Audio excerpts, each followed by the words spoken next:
చంద్రబాబు నాయుడు గారి సర్కారు మూడో సంవత్సరంలో అడుగుపెట్టినా కూడా ఉద్యోగుల సమస్యలు పరిష్కరించడం లేదు అని చెప్పి వాళ్ళు చాలా అసంతృప్తిగా ఉన్నారు. అండ్ ఉద్యోగ సంఘ నాయకులు పదే పదే అసంతృప్తి వెళ్ళగక్కుతూ ఉన్నారు. ప్రభుత్వాన్ని ఇప్పటికే చాలాసార్లు డిమాండ్ చేసాం, అయినా కూడా పట్టించుకోవడం లేదు అని తదుపరి ప్రత్యక్ష ఉద్యమ కార్యాచరణను వాళ్ళు ప్రకటించబోతూ ఉన్నారు.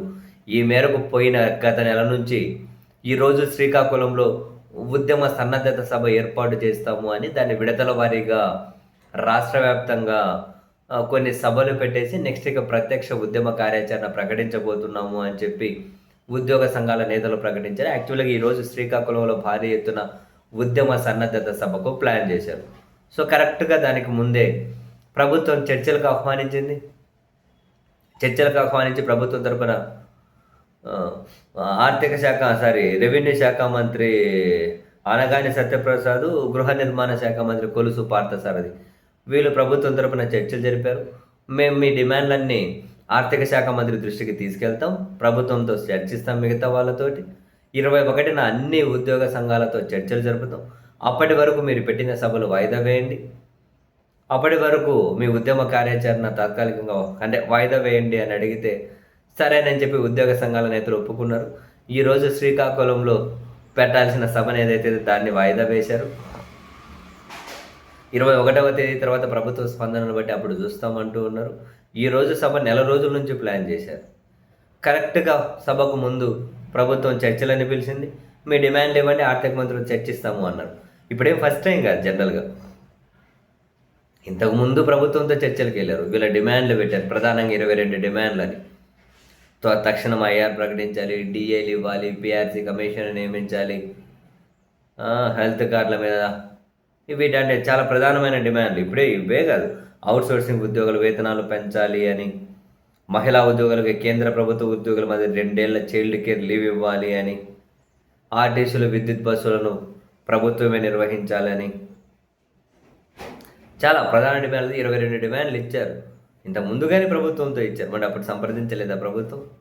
అప్పుడు ఆర్థిక మంత్రితో చర్చించలేదా? చివరికి ఉద్యోగ సంఘాలను చూసాం కదా, చంద్రబాబు నాయుడు దగ్గరికి వెళ్ళి ఆయన కలిసి ఒక సెల్ఫీ ఫోటో తీసుకొని అసలు మాతో నేరుగా ముఖ్యమంత్రి చర్చిస్తున్నారు, చాలా హ్యాపీగా ఉంది, చాలా ఆనందంగా ఉంది అని చెప్పి కూడా అప్పుడు ప్రకటించగానే అమ్మ దగ్గర 6 నెలలు దాటిపోయింది. ముఖ్యమంత్రి మాతో చర్చలు జరుపుతున్నాడు, ముఖ్యమంత్రి మమ్మల్ని ఆహ్వానించారు, చాలా ఆప్యాయంగా మాట్లాడారు.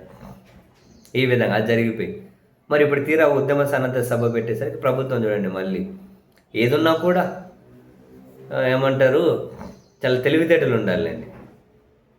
ఇప్పుడు ఈరోజు ఉద్యమ సన్నద్ధ సభ వాయిదా పడిపోయింది. కరెక్ట్గా ముందు 1-2 రోజుల ముందు పిలిచారు, వాయిదా వేయించారు. తర్వాత సరే ఏం నిర్ణయం తీసుకుంటారో, తర్వాత ఇంకా ఒక డిఏ ఇంకా పెండింగ్లో ఉన్న వాటిని ఇంకో డిఏ ఇస్తారా, లేకుంటే ఇంకేమైనా ఐఆర్ ఇస్తారా, ఏం ప్రకటిస్తారో తెలియదు. 21వ తేదీ అన్ని ఉద్యోగ సంఘాలతో మళ్ళీ మీటింగ్ అంట. అప్పుడు మళ్ళీ మాట్లాడతారు. సరే మేవన్నీ విన్నాం కదా, ప్రభుత్వం స్పందన తెలియజేస్తామంటారు. మళ్ళీ దానికి టైం పడుతుంది.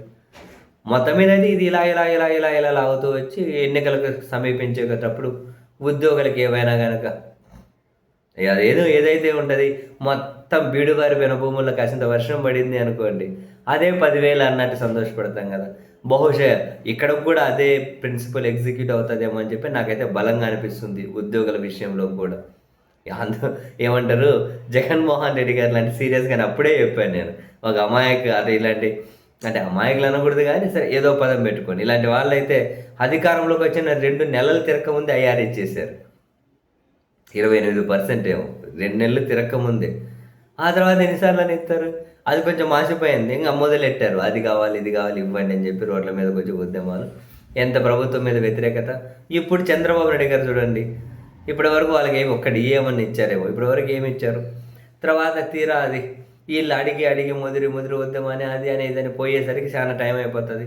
అప్పుడు వీళ్ళ డిమాండ్లలో కొన్ని పరిష్కరించుకుంటూ వచ్చారు అనుకోండి, అద్భుతంగా చేశారు చంద్రబాబు గారు అంటారు. ఏదన్నా ఇది మినిమం మానవుల సైకాలజీ కదా.